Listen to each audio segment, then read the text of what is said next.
Welcome back. My guest is the president of UFC. UFC 129 takes place Saturday night in Toronto. It's a huge show. Dana White joins me. Dana, good to have you back. How are you? I'm great. How you doing, Jim? Dana, doing great. I've heard you say this week that it's been a long time since you've been this pumped for a fight. What makes this one different? Well, obviously, anybody who's ever been to a live event of ours, the energy and the excitement that's inside the building. We normally do regular arenas. We're doing 55,000 people here at the Rogers Center, the biggest event ever in North America. So this one's going to be crazy. All right, so part of the reason you guys do as well as you do is because it's an event. It's always an event, but it's a different sort of event with 55,000. Are you at all concerned that you lose the sort of experience that you would get with the normal 10 to 20,000 venue? I was worried about that. When we first started talking about doing arenas, I was worried that we could keep that live show feeling that we were getting in, 12 to 23,000 seat arenas.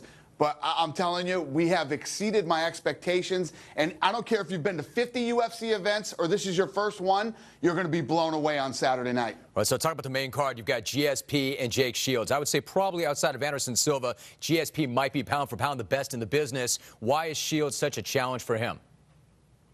A lot of people don't know who Jake Shields is, and it's driving George St-Pierre crazy. We did a thing on our website. 18% of the people who voted thinks his kid, could possibly win the fight. This guy hasn't lost a fight in 6 years, and his resume is huge of the people that he's beat. And the problem is just a lot of people don't know him. And George St-Pierre knows how dangerous this fight is, and it's bumming him out that the rest of the world doesn't. Hey, Dan, let me ask you that. I mean, are the wins bigger than the resume? For instance, the guys that he's beaten would include Matt Serra, Matt Hughes, and BJ Penn. Is he in their class, or is he better? Yeah. You talking about George St-Pierre? No, I'm talking about Jake Shields.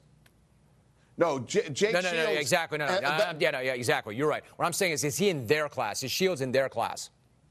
Yeah, well, listen to this. The last guy he beat, Martin Kampmann, the guy before him was Dan Henderson. He beat Dan Henderson at 185 pounds. And like I said, the list goes on and on of guys he's beat. He's a 5-time world champion, and we have this show called Primetime that actually airs tonight, and what he does to one of the prominent UFC fighters in the show is unbelievable. People don't realize what a dangerous fight this is for George St-Pierre. All right, so that's pretty clear right now. Let me talk about another big fight. You've got Randy Couture and Lyoto Machida. What about Couture? He's going to go out. Now, he's going to fight, but he's already said that he's going to retire. Like any great athlete, you'd rather leave a little bit too soon than stay a little bit too long. Is he leaving at the right time?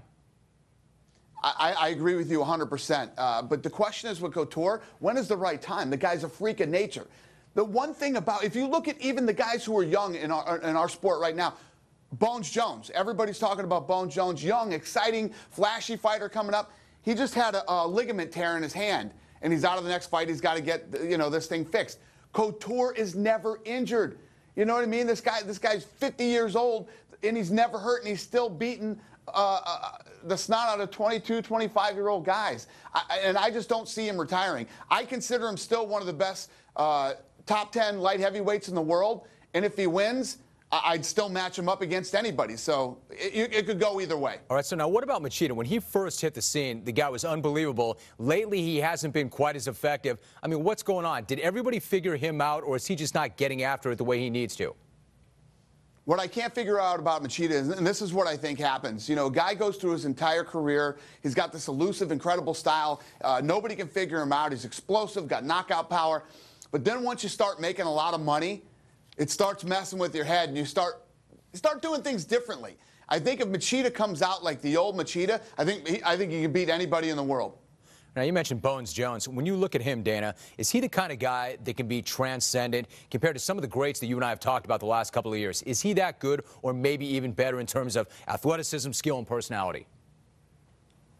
Absolutely. You just nailed it. I think he's the whole package. He has it all. And the scary thing about a guy like him is he's still evolving and getting better. He's a young guy. Once he starts to get a lot of experience under his belt and learn new things, I think this guy could possibly go down as one of the greatest ever, which is a lot to say with some of the guys that we've had, including Anderson Silva, whom I think is the pound-for-pound best fighter in the world. Hey, Dan, let me take you off the board for a minute. You said recently, my competition is the NFL, it's NBA, it's Major League Baseball. You're an owner of sorts. What do you think about the position the NFL owners find themselves in right now and their deal with the courts?